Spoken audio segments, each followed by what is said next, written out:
So it's all fun and games until you see the case of Norwood 6 or Norwood 7, and then they're going to get a mega session of FUE with the high expectations of high density and whatnot.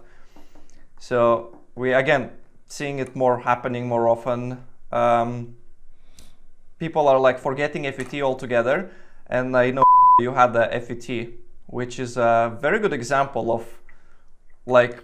Maybe you could share with us why exactly you think this is a great idea, and why did you choose FUT versus FUE? Well, at first, I think like everyone, I would have preferred FUE, but after doing a lot of research and speaking with my surgeon that ended up doing the surgery, he thought with my family history of hair loss, as well as where my own hair loss seemed to be going, that FUT would be the best method to go with first. So I trusted him. I think for someone with hair loss levels, Norwood 6, Norwood 7, we are actually seeing quite a lot of guys going for FUE, even though they are in that stage of the Norwood scale, when they probably should be considering FUT. You're taking the hair from the thickest area of the donor zone and, the best quality hair for sure. So, and it preserves the donor area quite a bit better if you're at that stage, I think, rather than going and having 6,000 grafts taken out of the back of your head with FUE. Yeah, as I always like to say, if you have a big head with a good F1 strip, you can get easily 5,000, 6,000 grafts. And not just any grafts, you can get 6,000 quality grafts.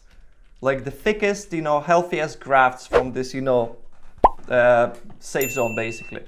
And imagine, I've seen a couple of results, I've seen a lot of results actually, online that the guy was pretty much Norwood 6, slick bald, and he had one FUT after like 5-something thousand, grafts. He completely changed his appearance in one go. Donor still looks intact, looks brilliant, nice and clean.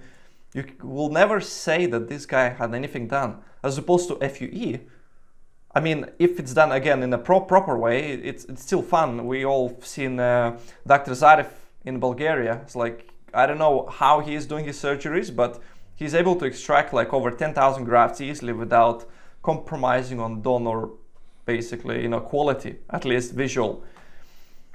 So yeah, so if it's done correctly, yes, but it can be a life-changing in just one procedure.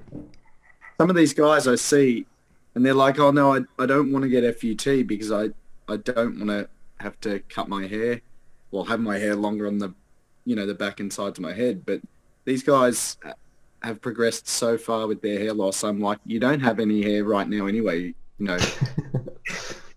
Any result is better than no result. You might as well go for the best result that's applicable to you.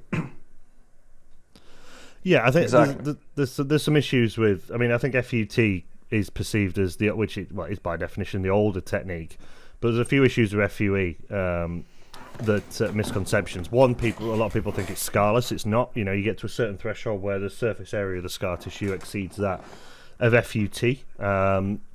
That's one issue. The second is the ones obviously you already mentioned about yields and things like that. And a lot of people do really need to be considering as well. The third is that a lot of clinics can't do FUT, so they don't promote it. Again, you look at the 350 clinics or more in Turkey, or how many there are. There's probably one or two or three that can do FUT because it requires more skill. You have to have a surgeon actually doing it rather than the techs, obviously, to cut a strip of skin out. You need high-skilled techs to be able to dissect all the grafts and use microscopes, things that aren't necessary with FUE. So, a lot of clinics don't do it because they simply don't have the skill set in order to do it. And that's the reason they don't promote it, or they discourage it, or they slag it off and things like that. And I think these, for me, the threshold was 2,500 grafts, whether I was going to go to FUT or not. I was literally, I talk about planning an organisation. I was FUT until the night before, where I sat down or the evening before, I sat down with my surgeon for 2.5 hours and we went through it all, and I changed to FUE, and even then he said on the morning, if you want to go to FUT, you can. So I was on the fence at 2,500 grafts, never mind seeing these people who are having, 4,000-5,000 done in one FUE session. It's just a recipe for donor over-harvesting. There's a reason you go to the best clinics in the world who do FUT and FUE, and they do not do FUE sessions of 5,000 or 6,000. It's not for fun. You know, they could make tens of thousands of extra dollars by doing these huge sessions. You know, they're not doing it because it's good for business. They're doing it because it's the optimum thing to do in the surgery. There is a threshold where FUE needs to transition into FUT, and it depends on each patient. But you know, people writing it off, and there's people who have replied to who are clearly, you know, more advanced stages, higher up the Norwood scale, and like, consider FUT.